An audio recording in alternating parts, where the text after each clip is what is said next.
right, and welcome back to Roompact's ResEdChat, your digital variety hour of presentations, interviews, all topics of interest to housing and residence life professionals. And today I have this is a first for the ResEdChat podcast, the first time we've had someone on twice. I know, exciting, right? I have with me our ACUHO-I intern for the summer, Camille Bonar. How you doing, Camille? I'm doing great. So excited to be back on this second feature. It's going to be a fantastic time. I know, you've had a lot of firsts on this podcast. You're the first time we did a co-host. You're the first time we've had a person on twice. I mean, all the firsts. You get them all. Oh, look at us go. Yeah. Well, I wanted to do another podcast episode with you because we did one to start your internship, which talked a little bit about your application process. So especially folks that want to apply to an internship, like what are the things you need to think about? But you're actually reaching the end of your internship experience with us, which is a sad time for us. But a great opportunity to kind of sit back and kind of reflect and how to go and what you learn. And so that's kind of why I wanted to have you on the episode today.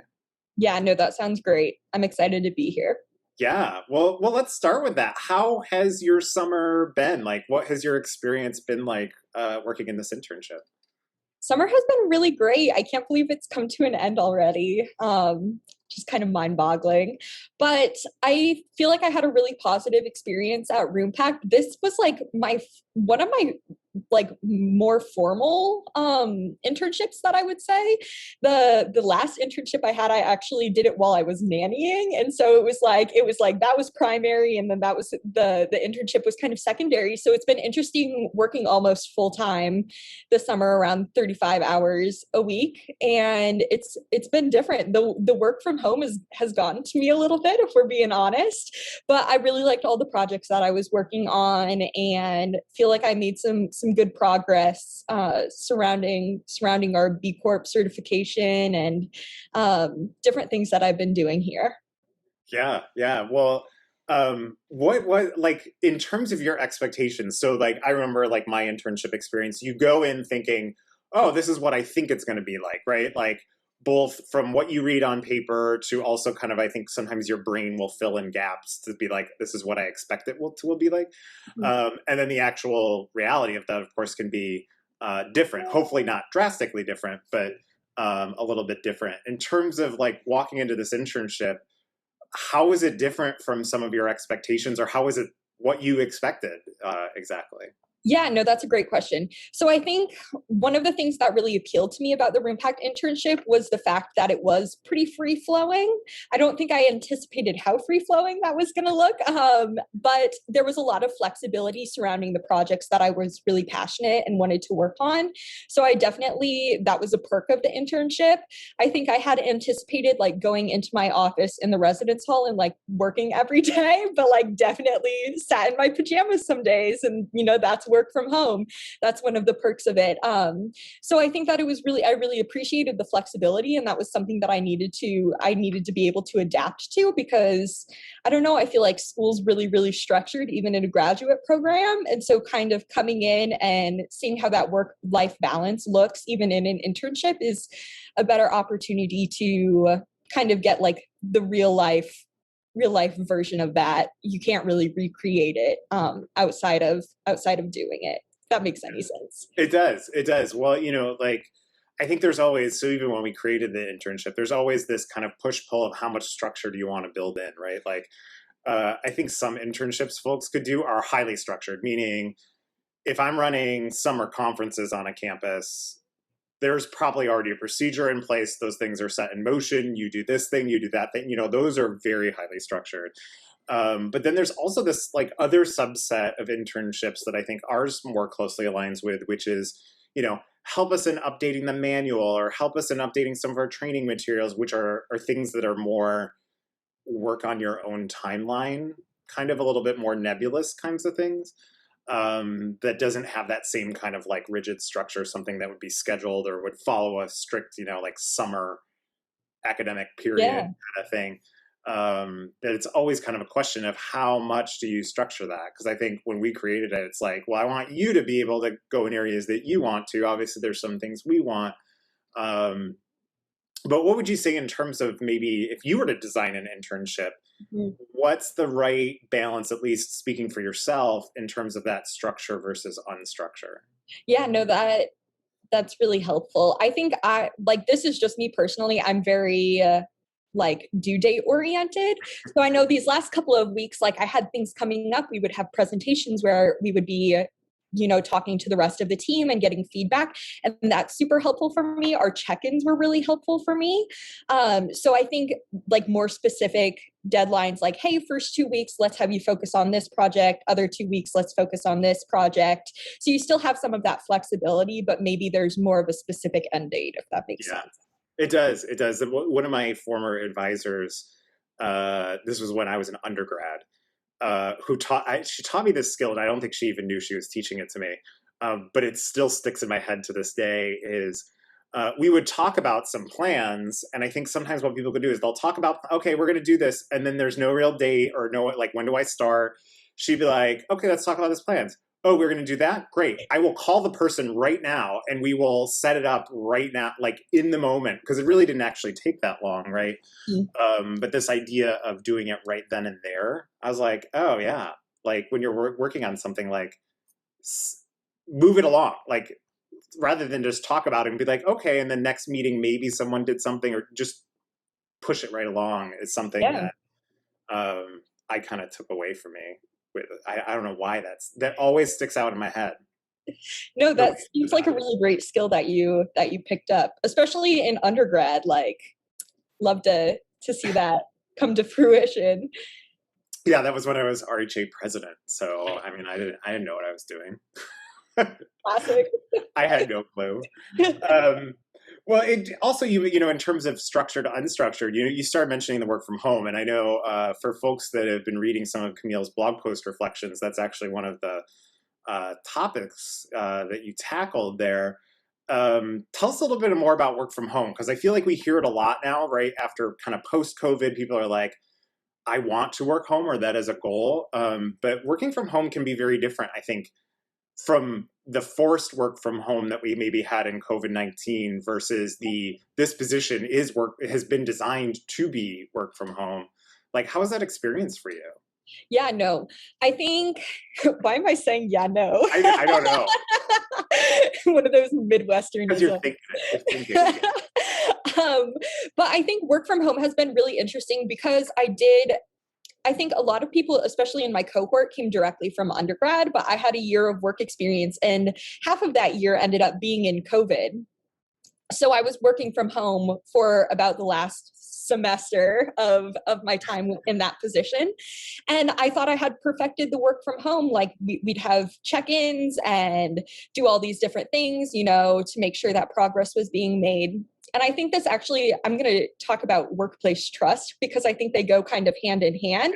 So what that trust looks like, and what the trust looks like with the work from home is that you have to trust yourself to be able to do the work, but also trusting that other people are going to carry their weight. And so I think that is really dependent on kind of the maturity of the company, the maturity of the individuals working at the company. And that was not necessarily something that I had experienced in the same way from my last positions. And especially doing a year of grad school online, like that just didn't even exist. Yeah, yeah. Well, yeah, I don't even, it's interesting because I don't even think about it now, right? Because it was a decision. So when we went remote, Roompact went remote, that decision was made pre-COVID, only by about a month. So we made a good decision to go remote when we did, actually, because we weren't forced to. We were already actually planning to. And so I kind of learned it organically alongside the entire team, rather than like you coming in later to a pre-established kind of, this is how we kind of operate, in a work from home environment. But that's what I mean about it really being different from, oh, we suddenly have to go work from home remote because of COVID-19. And so we're kind of figuring some things out, but we're not intending to stay in this phase forever. So we're not maybe setting roots and routines and things around that. It's just, and people have an expectation maybe in their head that it's temporary. It's just a very different experience. It really is. Yeah. And I'm seeing more people desire work from home type positions. So like I've been following some of the social media conversations, especially within student affairs kind of circles of people wanting that experience. But I think one of the things I've come to appreciate in talking about with you is, are you sure you want it? Because what you experienced might not be the actual reality of what does that look like when you walk into a role that is permanently like that. No, that's so true. I was talking to my cousin about this weekend because she also has a remote internship. And so we were talking about how the flexibility is great, but we miss that interaction. We miss kind of, not to say that there's no accountability in work from home, but the accountability looks different, you know? And so we were just discussing that, and she had the same perspectives as me, which you can see in my blog post. So go take a read. Way to put that plug in there. Yeah. Yeah, but I mean, it is true, like in terms of interactions. In fact, I found that this podcast is one of the ways I get to connect with individuals in a way that work from home does not usually allow me to do. So for me, this is actually a good part. Like this helps because then we get to, you know, kiki here on the podcast and talk about things. And that gives me energy that I can't recreate in a work from home environment as easily. That's so true. But as you're kind of like moving towards the end here, because we're in your last week. This will actually get released after you've completed your time with us.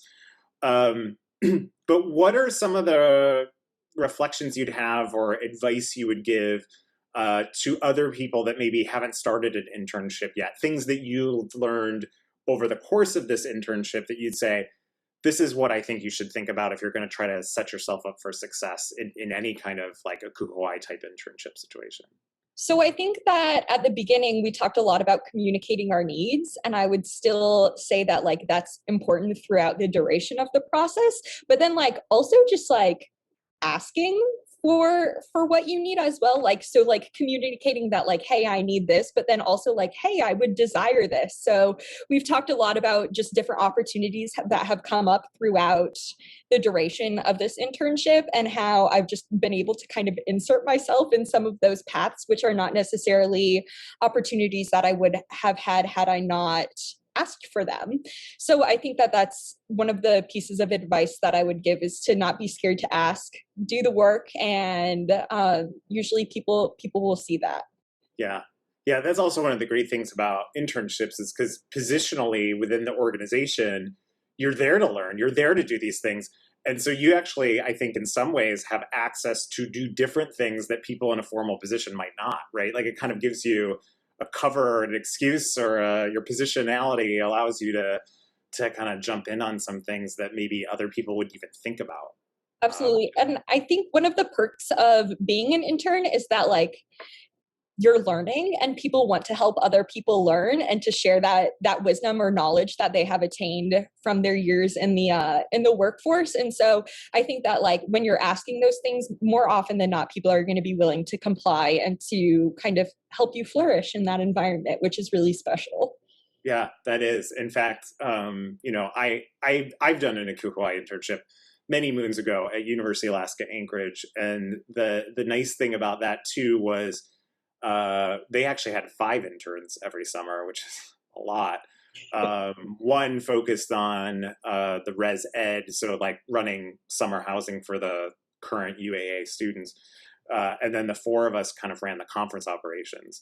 And one thing I appreciated was also too, multiple interns also create a little cohort and a little camaraderie and people, you know, that you can talk with that are going through something similar. I think that could be appealing for someone. You know, your experience was not like that. We only have 1 intern at Roompact, so you didn't necessarily have that. But I think that also plays into it, and the sociability that you mentioned, and things like that, or kind of the isolation that can come with work from home.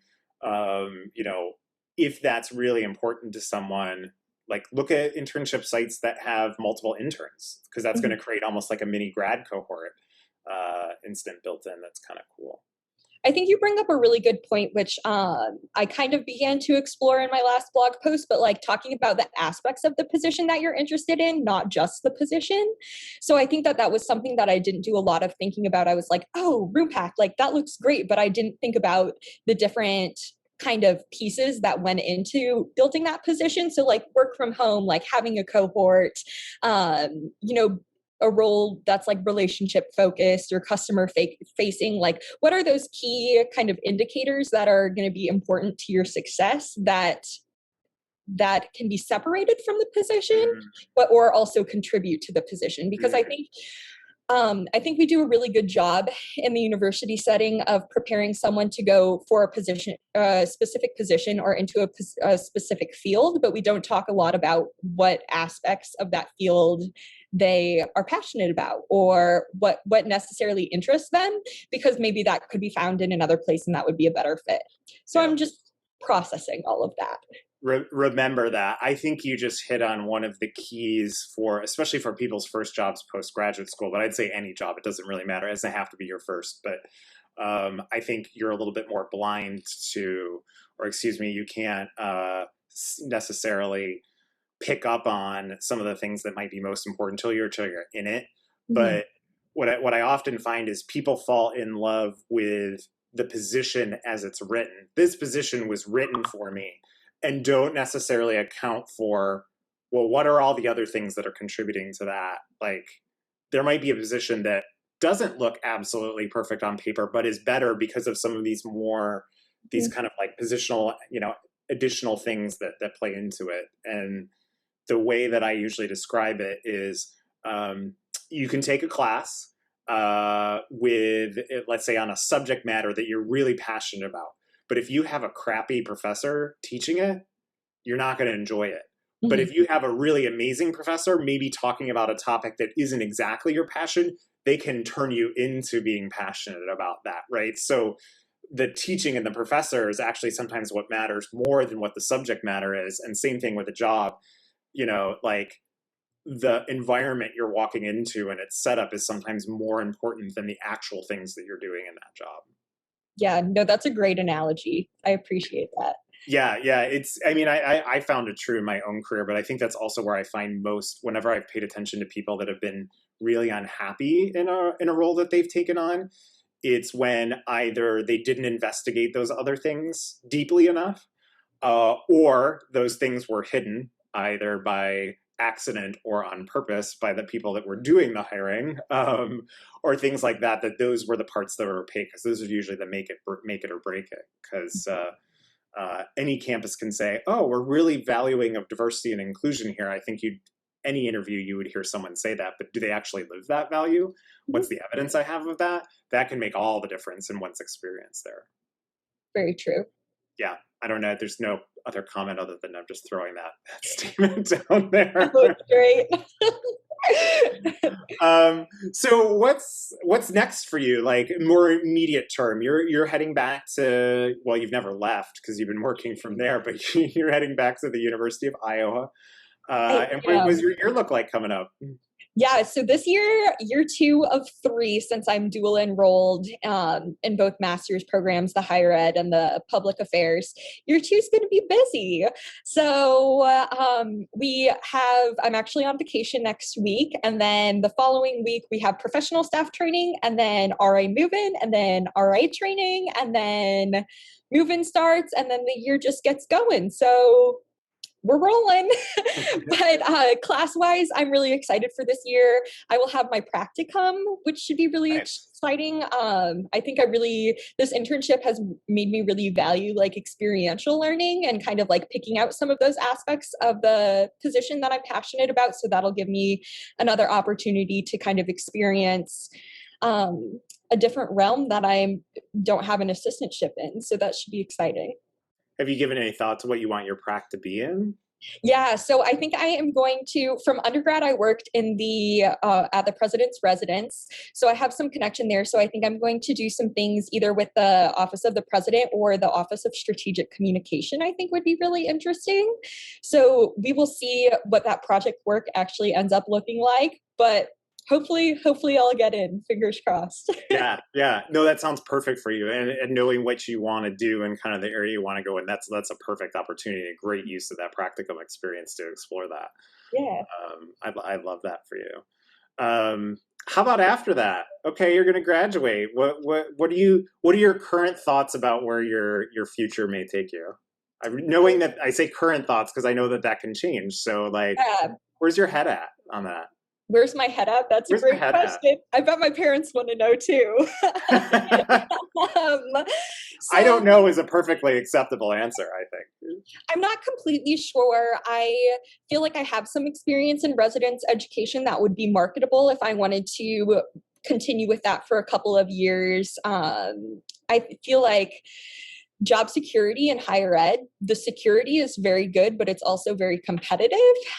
So it's going to just kind of come down to where I can get a position. And then again, like challenging myself to look like this is terrible. I've always been very title oriented. And so like trying to get away from that and challenging myself to see what areas I'm really passionate about, I think it's going to be really, really prime for me.